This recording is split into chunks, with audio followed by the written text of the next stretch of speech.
Hello दोस्तों, एडुटाइम money India की एक और इन्फॉर्मेटिव वीडियो में आपका स्वागत है। इस वीडियो में हम बात करेंगे उस टैक्स के बारे में जो आपको लगाया जा सकता है उस समय जब आप बैंक से अपना ही पैसा निकलवाने जाते हैं। हम में से ज्यादातर लोग ये तो जानते हैं कि इनकम पर टैक्स लगाया जाता है, लेकिन बहुत से लोगों को ये पता नहीं होगा कि एक सर्टेन लिमिट के बाद अगर आप अपना ही पैसा बैंक से निकलवाते हैं कैश के रूप में तो उस पर टैक्स लगाया जा सकता है। तो चलिए जानते हैं इस टैक्स के बारे में और जानेंगे कि आप इस टैक्स से बचने के लिए क्या कर सकते हैं। जब हमारी finance minister madam Nirmala Sitharaman के द्वारा बजट 2019 प्रेजेंट किया गया, उस समय टीडीएस ऑन कैश विड्रॉल के लिए एक नया सेक्शन 194N इंट्रोड्यूस कर दिया गया। इस सेक्शन के अकॉर्डिंग अगर आप कैश में विड्रॉल करते हैं अपना पैसा अपने ही अकाउंट से और वो पैसा 1 करोड़ से अधिक होगा तो उस केस में आपको इस विड्रॉल पर टीडीएस देना पड़ेगा, यानी कि आपको अपने ही पैसे विड्रॉ करने पर टैक्स देना पड़ेगा। उस समय तर्क ये दिया गया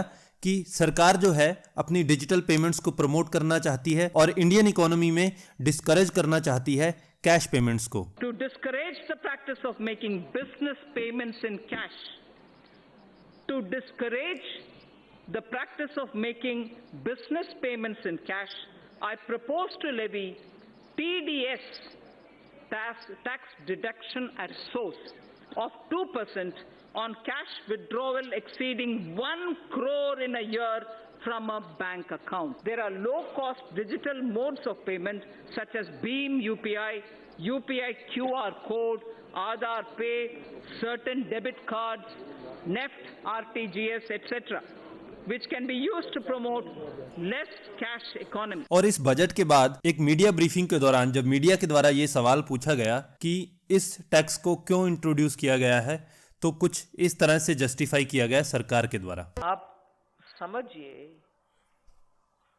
2 करोड़ तक पर अकाउंट, वन अकाउंट से 2 crore with in a year, 1 crore with in a year निकालने का आवश्यकता क्या होगा? 1 crore from one account withdrawal of cash. I don't know, I don't comprehend this. But yet, if you're a taxpayer and you're filing a return, with that you can reconcile this. This is not a TDS aside from that. That will get reconciled. जो करना चाह रहे हैं आप cash के साथ वो please आप इलेक्ट्रॉनिकली ट्रांसफर करो, कुछ टीडीएस वीडीएस नहीं है। हम आपके ट्रांजैक्शन के खिलाफ नहीं है, कैश के खिलाफ। इसके लगभग 1 साल बाद इसके अगले ही बजट में इसमें एक और प्रोविजन ऐड किया गया जिसके अनुसार अगर कोई व्यक्ति पिछले 3 साल से आईटीआर फाइल नहीं कर रहा है तो उसके लिए ये टीडीएस की जो लिमिट है कैश विड्रॉल पर ये 1 करोड़ से रिड्यूस करके 20 लाख रुपए हो जाएगी। यानी कि अगर कोई व्यक्ति आईटीआर फाइल नहीं करता है तो वो कैश में लेन देन 20 लाख रुपए तक कर सकता है बिना कोई टैक्स दिए, और अगर 20 लाख से ऊपर वो कैश में ट्रांजैक्शन करेगा तो उसे सरकार को एक टीडीएस पे करना पड़ेगा। तो चलिए समझते हैं ये सेक्शन 194N है क्या, इसके सारे प्रोविजंस क्या क्या हैं। तो इस सेक्शन 194N के अकॉर्डिंग अगर आप किसी भी एक बैंक से, एक पर्टिकुलर बैंक से अपने अकाउंट में से 1 करोड़ रुपए एक फाइनेंशियल ईयर में निकालते हैं, चाहे वो आप एक साथ निकालें या टुकड़ों में निकालें, तो 1 करोड़ से ऊपर जैसे ही आपका कैश विड्रॉल हो जाएगा उसके बाद आपका एक टीडीएस कटना शुरू हो जाएगा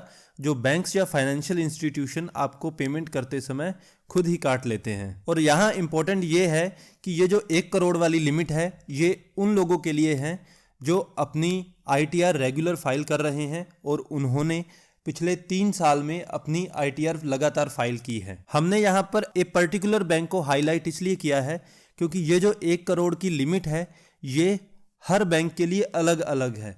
मतलब अगर किसी आदमी ने 3 बैंकों में अपने अकाउंट खुलवा सकते हैं तो वो तीनों बैंकों से अलग अलग अपनी ये लिमिट क्लेम कर सकता है, यानी कि 1-1 करोड़ तीनों बैंकों से पैसा वो विड्रॉ कर सकता है बिना कोई टीडीएस पे किए। अब सवाल ये आता है कि ये टैक्स कौन कौन पे करेगा। तो सबसे पहले तो इंडिविजुअल और एचयूएफ इस टैक्स को पे करेंगे अपना पैसा विड्रॉ करते समय।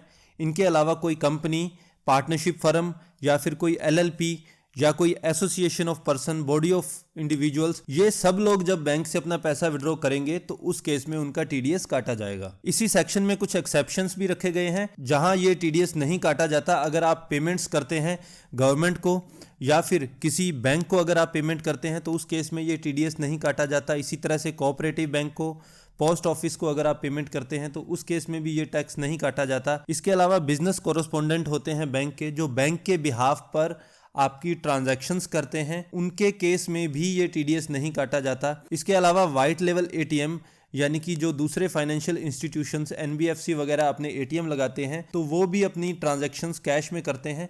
कैश में इन द सेंस, अगर किसी को अपना एटीएम लोड करना है तो एटीएम को कैश से ही लोड किया जा सकता है, तो उस केस में उसको अपने बैंक से या जहां भी वो अपना अकाउंट मेंटेन कर रहा है वहां से कैश लेकर आना पड़ेगा। तो वो कैश की बड़ी बड़ी ट्रांजैक्शंस होती हैं। इसी तरह से बिजनेस कोरेस्पोंडेंट के केस में भी यही होता है, तो यहां पर ये टैक्स अप्लाई नहीं किया जाता है। इन कैटेगरीज के अलावा कुछ स्पेसिफाइड ट्रेडर्स और कमीशन एजेंट्स होते हैं जो कि एग्रीकल्चर प्रोड्यूस मार्केट कमिटीज में काम करते हैं, यानी कि जो धान मंडीज होती हैं, क्रॉप्स को खरीदने बेचने का जो लोग काम करते हैं, वहां पर इस सेक्शन के अंडर कुछ छूट दी गई है। इसके साथ साथ उनके कुछ ऑथोराइज्ड डीलर, एजेंट, सब एजेंट जो हैं और उनकी फ्रेंचाइजी जो होती हैं उनको भी इसमें छूट होती है। इसके अलावा आरबीआई ने अगर लाइसेंस दे रखा है, कुछ फुल फ्लेज्ड मनी चेंजर होते हैं, उनको इसमें छूट है, उनकी फ्रेंचाइजीज को भी इसमें छूट है।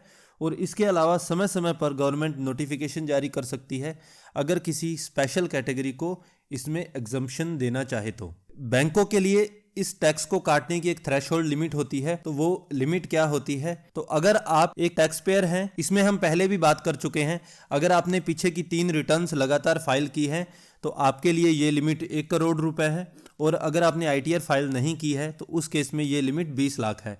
इससे ऊपर जाते ही आपका टीडीएस काटना शुरू हो जाएगा। लेकिन ये जो लिमिट है ये पर बैंक एप्लीकेबल होती है, यानी कि अगर आपके अकाउंट एक से ज्यादा बैंक्स में है तो उस केस में आप पर बैंक ये लिमिट क्लेम कर सकते हैं। एग्जाम्पल के लिए, अगर किसी आदमी के 3 बैंकों में अकाउंट है और वो 3 साल से आईटीआर फाइल कर रहा है तो हर बैंक के लिए उसकी लिमिट 1 करोड़ होगी।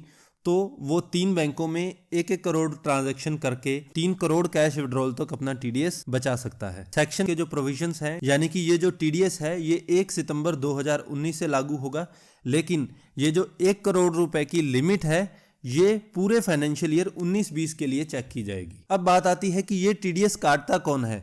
ये टीडीएस काटते हैं जहां से भी आप पेमेंट लेते हैं। सपोज अगर आप बैंक से पेमेंट ले रहे हैं तो बैंक आपका ये टीडीएस काटेगा और इसको इनकम टैक्स डिपार्टमेंट को रेमिट कर देगा। इसी तरह से कोऑपरेटिव बैंक्स या पोस्ट ऑफिस, आप जहां से भी अपनी पेमेंट ले रहे हैं वही ऑफिस आपका टीडीएस काटने के लिए रिस्पॉन्सिबल होगा। अब ये टीडीएस किस दर से काटा जाता है, तो हमारे सामने 2 लोग हैं, ये वाला हमारा ए मान लेते हैं, इसको हम लोग बी मान लेते हैं।